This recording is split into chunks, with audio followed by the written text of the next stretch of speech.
Hi everyone, Jim Willmott here, Chair of PRA. We've been very busy working across a number of issues on your behalf to protect your property rights. And I'm just going to give a very quick overview of what we've been up to in the last couple of months.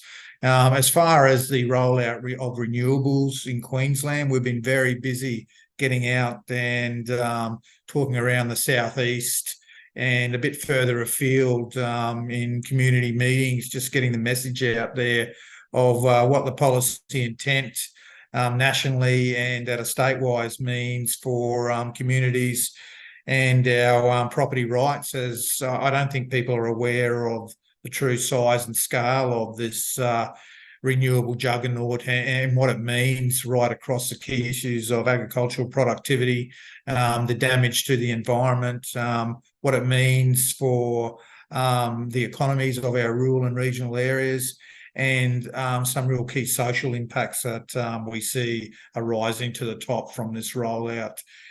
We've also been keen and been very busy in regards to looking at our fighting fund and how we can get funds put into that to help us with the fight against renewables.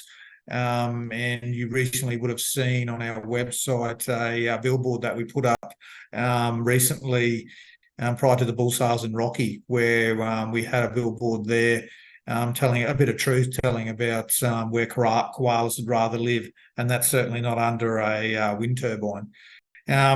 Also, when it comes to other issues like the reef, we recently did a bit of a media update there where look, people have come to us and said the reef audit compliance unit was very active around the North Burnett area and right through the Fitzroy catchment, where they're going onto people's places and taking up to 5 or 6 hours of a landowner's time doing an audit, checking their records, and all this at a time when much of Queensland is suffering drought conditions.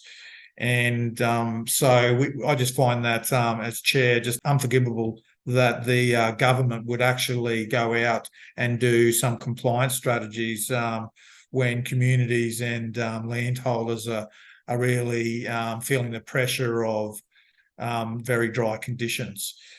Also, really, what we've got coming up and what we've been working on is looking at still upgrading our Facebook site and keeping that up to date, and getting a lot of stories up on there from what's happening in other states as well. And I'll bring your attention to the recent repealing of the Aboriginal Cultural and Heritage Act in Western Australia. And that has been repealed, but it doesn't mean it's going to go away. They're going to go back and work and the 1972 Cultural Act and make some significant changes to that.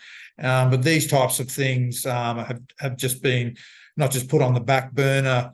They're going to be here front and centre. And you can see at a Queensland level where both the opposition leader here in Queensland and the Premier have both retreated on the treaty. Because really with the big vote that came out against not changes to the Constitution with the yes and no vote. So that is encouraging. Just quickly, I don't think just for people that are suffering drought conditions, which we are here, and I know a lot of the areas around Queensland are, that there has been some significant changes to drought subsidies. And even though we're not drought declared, even if we were, people need to be aware that there is no longer subsidies for the movement of fodder and the purchase of fodder in the past. So that's gone, and it's no longer relevant even if we were drought declared. So the only thing that's on the table now is some drought preparedness funding where it's up to $50,000 over 5 years. And that could be accessed through Q-Rider. So looking forward, I guess we're working with, I've been asked to go onto this National Rational Energy Network that's looking at the impact and rollout of renewables right across Australia. And we've been working on some policy issues there and looking at what we're going to do in regards to combating this, I guess, ridiculous, reckless rollout.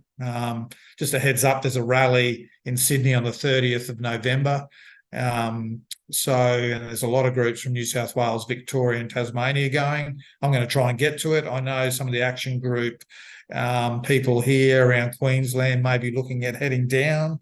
This is it from me, and I'll speak to you hopefully next month. So thanks for your time.